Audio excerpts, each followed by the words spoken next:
akan saya bahas di video ini ada beberapa poin penting yang akan saya jelaskan. Jadi dari mulai langkah apa yang kita ambil setelah channel kita ditolak monetisasi, apa itu video banding, aturan bikin video banding itu seperti apa, cara buat video bandingnya gimana, cara upload video bandingnya gimana, sampai nanti saya akan berikan contoh penolakan video banding.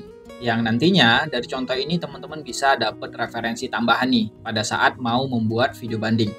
Jadi semua ini akan saya jelaskan satu persatu.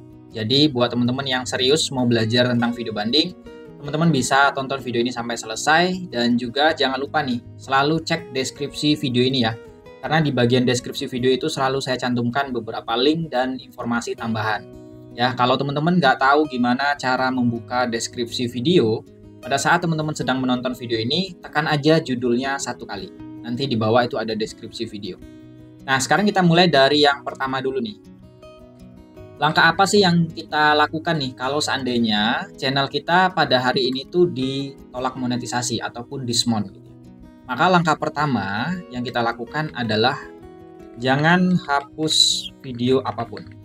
Nah, ini penting ya. Jadi kalau kita belum mengajukan banding, usahakan jangan hapus video apapun. Karena kalau kita udah menghapus video, ya itu secara tidak langsung kita udah lari dari masalah. Dan juga kalau kita menghapus video yang kita curigai, apalagi itu viewsnya banyak gitu ya, maka video tersebut akan membuat jam tayang kita akan berkurang. Ya namanya juga kita menghapus video kan. Makanya di sini saya sarankan yang pertama kali, kalau channel kita ditolak monetisasi ataupun dismon, jangan hapus video apapun. Nah, yang kedua, kita tuh nggak perlu panik. Yang kedua yang kita cek adalah cek tanggal kapan maksimal ya ajukan banding. Ajukan banding. Nah, jadi YouTube itu kalau kita mau mengajukan banding ataupun channel kita lagi ditolak monetisasi, YouTube itu memberi solusi sebenarnya. Ya, solusinya adalah membuat video banding. Cuma kadang solusi ini memang tidak banyak orang tahu, jadi diabaikan gitu. Nah, untuk kita, kapan maksimal kita mengajukan video banding, itu tanggalnya ada. Nah, gimana cara cek tanggalnya? Tanggal terakhir kita bisa ajukan banding, teman-teman masuk aja di menu penghasilan YouTube Studio. Nanti di situ kan ada tombol mulai banding ya, biasanya warna putih gitu. Nah, teman-teman tekan aja tuh tombol mulai banding. Jangan ragu untuk menekan tombol mulai banding, karena di situ informasinya lengkap. Setelah teman-teman tekan tombol banding, situ lengkap banget informasinya apa yang harus kita lakukan. Dan di bagian bawahnya, kalau kita geser, nanti di situ akan ada kolom untuk kita masukkan URL video bandingnya. Dan sekaligus di situ akan kelihatan untuk tanggalnya. Kapan tanggalnya? Misalnya kita dapat tanggalnya paling lambat tuh tanggal 20 Juli 2025 misalnya. Maka dari hari ini sampai tanggal 20 Juli, kita itu fokus membuat video banding. Carilah informasi sebanyak-banyaknya tentang video banding. Ya, jadi biar kita fokus nih. Karena kalau udah lewat, ya itu sama aja. Kita menyia-nyiakan solusi yang sebenarnya udah dikasih sama YouTube. Sekarang kita masuk ke poin nomor 2. Apa itu video banding? Nah, jadi teman-teman ada yang bertanya nih, ya kan? Video banding itu sama dengan klarifikasi, video klarifikasi. Jadi bahasa simpelnya itu ya kita mengklarifikasi, kita membuat video, nanti isi videonya itu mengklarifikasi tentang konten yang kita buat dan channel kita. Nah, video itulah yang kita setor ke tim YouTube. Jadi bahasa yang paling simpelnya ya video banding itu ada klarifikasi. Jadi semakin baik kita mengklarifikasi, semakin akurat kita menunjukkan bahwa ini video saya, ini channel saya gitu ya. Maka peluangnya semakin besar untuk diterima. Jadi nggak asal-asalan kita membuat video banding. Ya namanya juga klarifikasi kan. Kita harus mengatakan yang sejujurnya tentang bagaimana cara kita membuat kontennya. Kita masuk ke poin berikutnya, aturan dalam membuat video banding. Nah, jadi untuk membuat video banding itu ada aturannya. Nggak semata-mata kita cuman bikin video, halo tim YouTube, saya mohon maaf, saya tidak akan mengulanginya lagi, saya berjanji. Bukan, ya, bukan seperti itu. Tapi ada aturannya gimana membuat video banding. Nah, untuk aturannya itu sudah dijelaskan di artikelnya YouTube nih. Artikel resminya YouTube itu judulnya mengajukan banding atas penangguhan atau penolakan permohonan YPP ataupun monetisasi ya. Jadi di sini artikelnya udah lengkap banget. Maka dari itu untuk link dari artikel ini itu akan saya cantumkan di kolom deskripsi video ini. Jadi jangan lupa untuk selalu cek deskripsi videonya Zona Tutorial. Nah, di sini kalau kita geser ke bawah, ini kan banyak banget ya. Tapi nanti saya akan sampaikan dalam bahasa yang teman-teman bisa pahami lah. Nah, di sini ada namanya mana nih? Nih, mengajukan banding dengan video. Jika memenuhi syarat untuk mengajukan banding dengan video, ikuti pedoman berikut saat membuat video. Ada pedomannya kan? Ada aturannya nih. Nah, aturannya apa? Yang pertama, video harus berupa video saja, ya, tanpa info banding apapun di deskripsi videonya. Jadi nanti video itu deskripsinya tuh kosong, ya. Video yang kita setor ke tim YouTube tuh deskripsi videonya kosong. Hanya berupa video aja. Ya videonya ya video klarifikasi kita tadi kan gitu. Nah setelah itu videonya durasinya berapa? Berdurasi kurang dari 5 menit. Artinya maksimal itu 5 menit. Ya jangan lebih dari 5 menit. Nah ini kejadian di lapangannya akan beda-beda. Ada nanti orang buat video banding ya cuma 3 menit. Ada yang 4 menit. Atau ada yang 5 menit kurang berapa detik gitu ya. Intinya di sini aturannya adalah maksimal itu 5 menit. Ya. Nah nanti di lapangannya akan beda-beda, setiap orang kan gaya bicaranya, speed dalam berbicara itu kan beda-beda. Kalau yang cepat ngomongnya ya kemungkinan nggak sampai 5 menit gitu kan. Tapi kalau yang ngomongnya agak lambat gitu ya mungkin ya hampir 5 menit. Tapi di sini acuannya ataupun aturannya adalah kurang dari 5 menit. Berarti nggak boleh lebih dari 5 menit.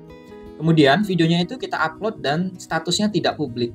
Ya, kita setting tidak publik. Jadi jangan di setting menjadi pribadi. Kalau pribadi ya nggak ada yang bisa lihat, cuma kita. Kalau kita setting publik, ya nanti ketahuan sama subscriber kalau channel kita lagi dismon gitu ya, ataupun ditolak monetisasi gitu. Makanya di sini dikasih opsinya adalah video itu tidak publik. Jadi kita setting tidak publik, nanti linknya kita setor ke tim YouTube, kita berikan ke tim YouTube.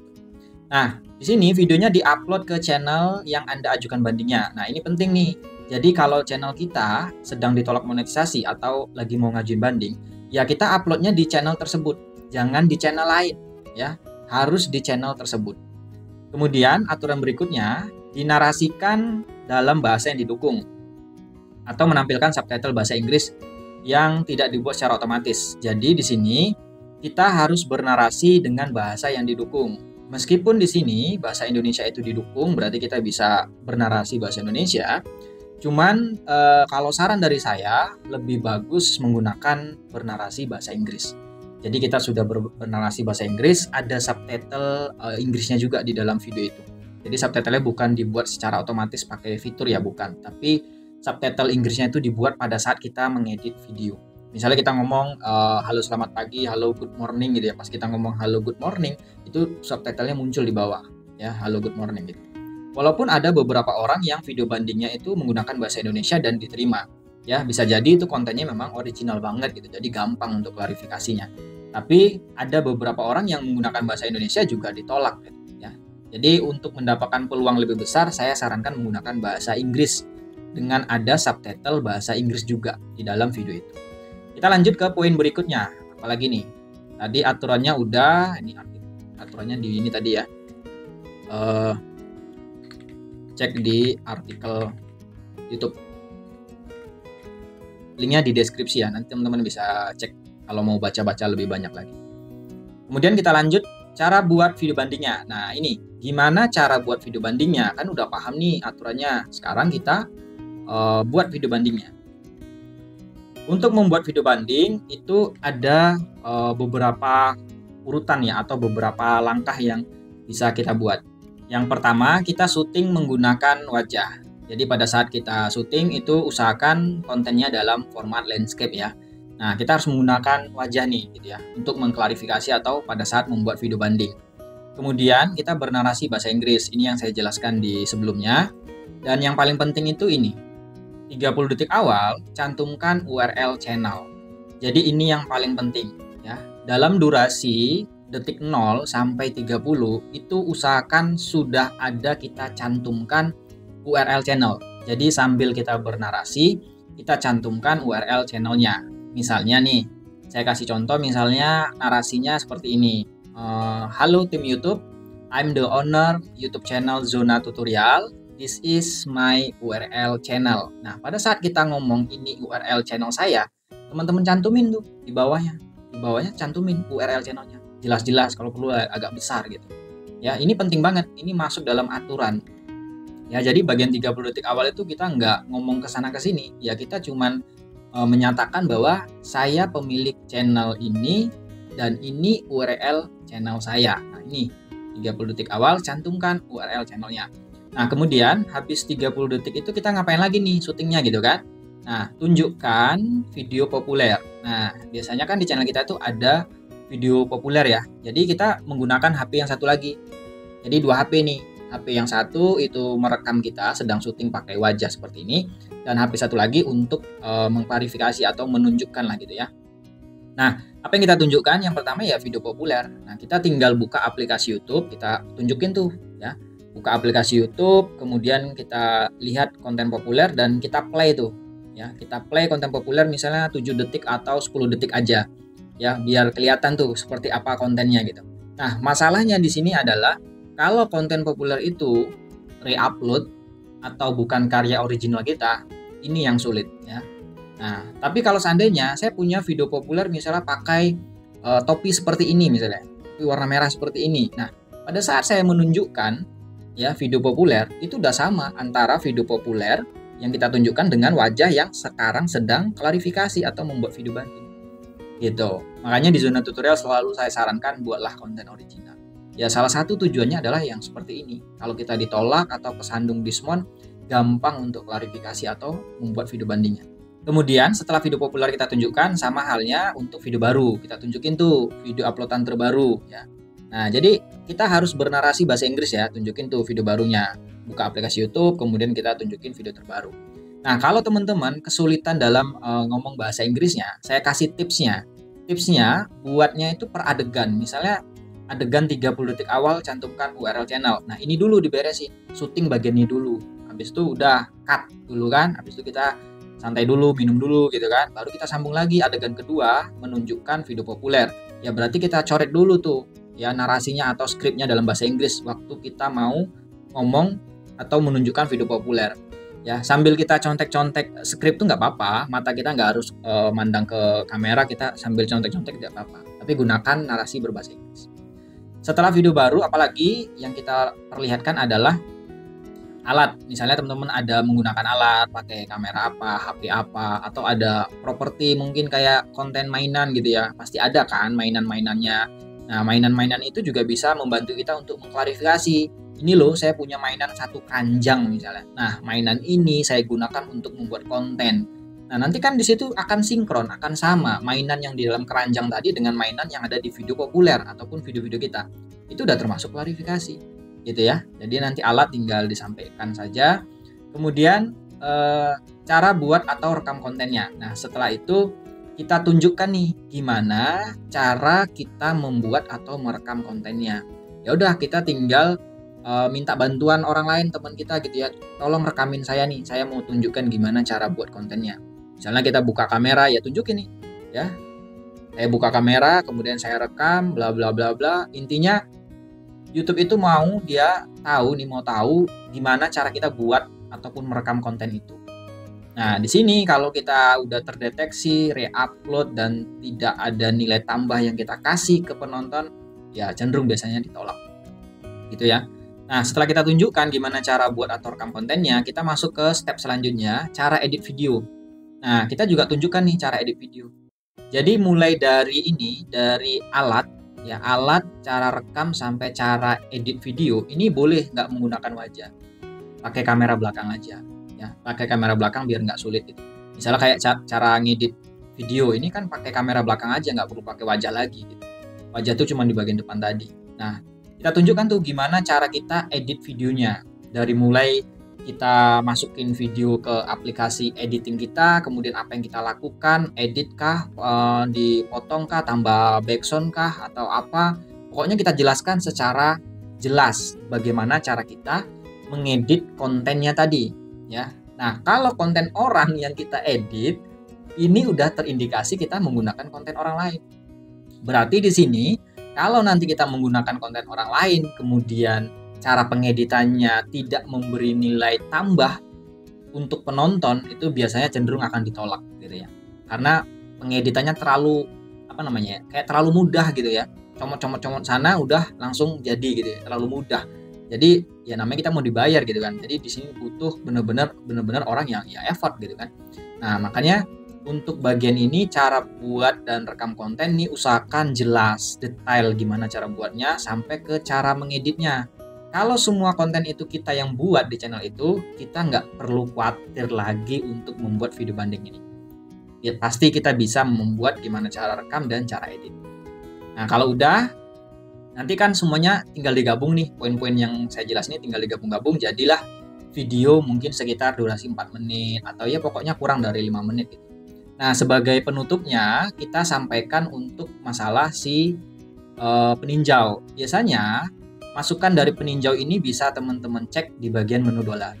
Di situ ada masukan yang diberikan peninjau. Peninjau tuh si tim YouTube-nya. Jadi dia ngasih masukan nih, apa masukan peninjau tuh? Ada tuh di bagian menu penghasilan tadi. Nah, misalnya untuk masukan peninjau ini beda-beda ya setiap channel. Ada yang konten digunakan ulang, ada yang berulang ya. Nah, jadi misalnya nih kita kenanya di konten digunakan ulang, berarti kedetek re-upload gitu kan. Nah, bagaimana kita membuat narasinya untuk memasukkan masukan peninjau ini? Ya, misalkan narasinya seperti ini. Masukan dari peninjau konten digunakan ulang. Menurut saya itu kurang tepat karena semua konten, semua video di channel ini asli karya original saya. Saya tidak menggunakan konten orang lain. Jadi tolong untuk ditinjau ulang. Terima kasih tim YouTube. Nah, misalnya narasinya seperti itu. Jadi kita sampaikan, intinya kita sampaikan apa masukan dari peninjau. Ya. Nah, untuk masukan ini bisa teman-teman cek di bagian menu penghasilan tadi. Di situ ada kok tulisannya masukan dari peninjau. Nah, masalahnya kalau kita terlalu banyak re-upload dan mengaku konten original, ya udah kan nggak sinkron gitu kan. Gimana mau diterima? Kita lanjut ke poin berikutnya. Ini tentang gimana cara upload video bandingnya. Nah, cara upload video banding. Jadi video tadi kan udah kita buat tuh, ya kan? Udah kita buat misalnya durasi 4 menit, kita udah bernarasi bahasa Inggris, ada subtitle bahasa Inggrisnya.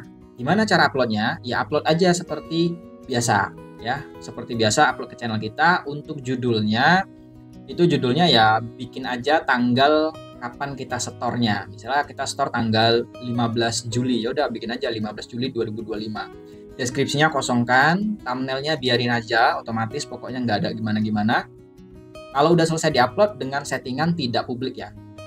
Nah, kalau udah diupload, kita kan punya link tuh, link videonya. Ya, teman-teman salin link videonya. Ya, salin link videonya, baru kita masukkan ke menu penghasilan tadi. Ya, jadi di menu penghasilan tadi dekat tombol mulai banding, itu di bagian bawah kan ada tanggal kapan terakhir kita banding kan. Nah, di situ kan ada kolom, ada URL. Jadi tempelkan atau pastekan URL video kita tadi. Setelah itu ya udah tinggal kita klik tombol kirim. Setelah itu kita nunggu keputusan dari tim YouTube-nya. Nah, jadi simpelnya ya, kita membuat video klarifikasi ataupun video banding tadi, kita upload ke channel kita dengan status tidak publik, kemudian linknya yang kita setor melalui menu penghasilan atau menu dolar. Bukan video itu yang kita kirim kayak kita ngirim video di WhatsApp sama teman gitu, bukan, tapi linknya. Makanya tadi aturannya adalah videonya harus di-upload tidak publik. Kan ada nih aturannya, videonya di-upload tidak publik. Jadi link yang kita setor sebenarnya. Kan kolomnya udah disediain sama itu. Nah, jadi kita tinggal nunggu hasil aja. Yang penting kita sudah menjalankan solusi dari YouTube, yaitu membuat video banding. Nah, kemudian nanti video banding itu kan ada 2 keputusan ya, bisa diterima, bisa ditolak. Kalau seandainya diterima, ya berarti channel kita langsung monetisasi. Channel kita kembali monetisasi lagi. Tapi kalau seandainya video banding kita ditolak nih, video banding kita ditolak, berarti untuk opsi 1 itu udah selesai. Kita lanjut ke opsi kedua, solusi kedua. Solusi kedua yang diberikan YouTube adalah pengeditan channel.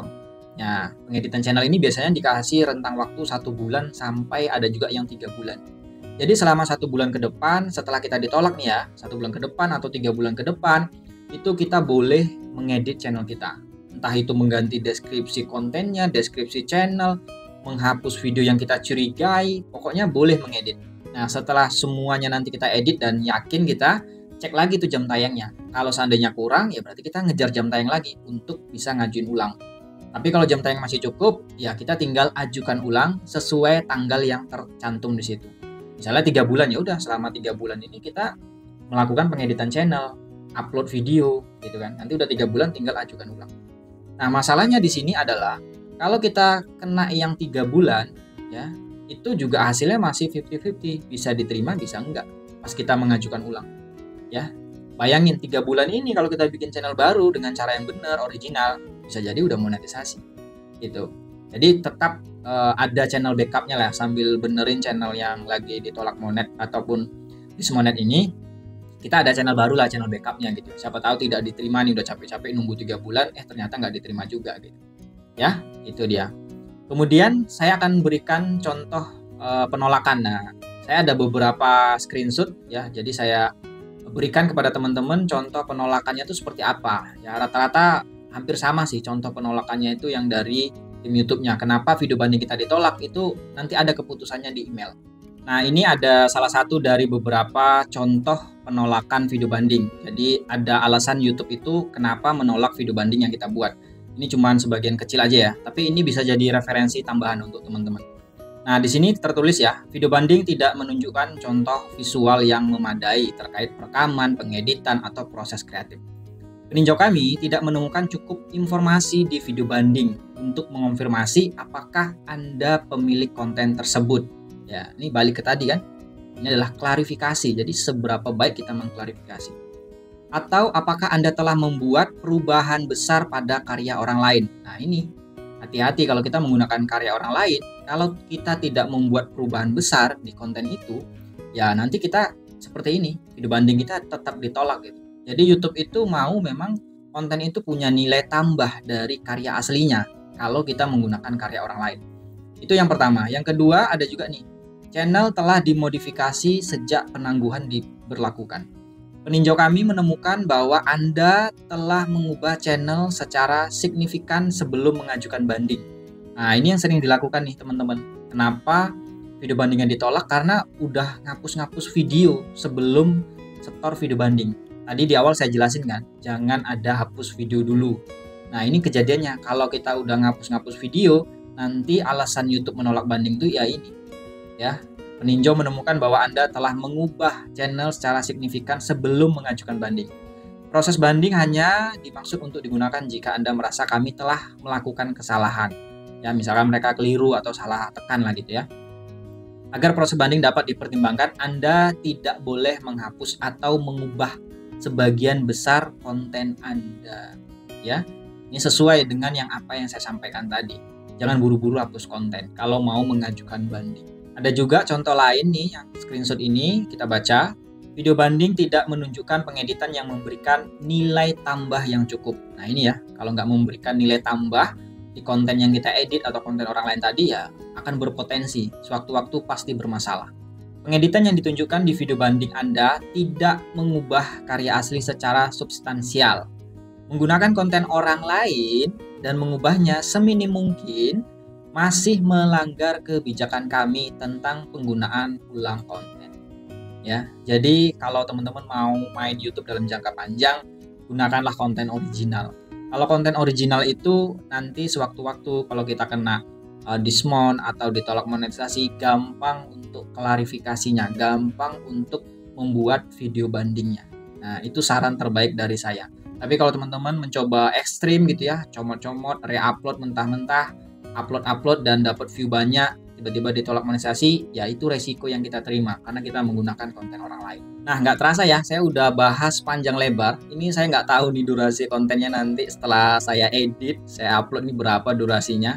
Kayaknya durasinya lumayan panjang nih ya teman-teman. Tapi saya udah jelasin secara lengkap ya apa aja yang dilakukan, apa itu video banding, aturannya gimana, cara buatnya udah saya detailin.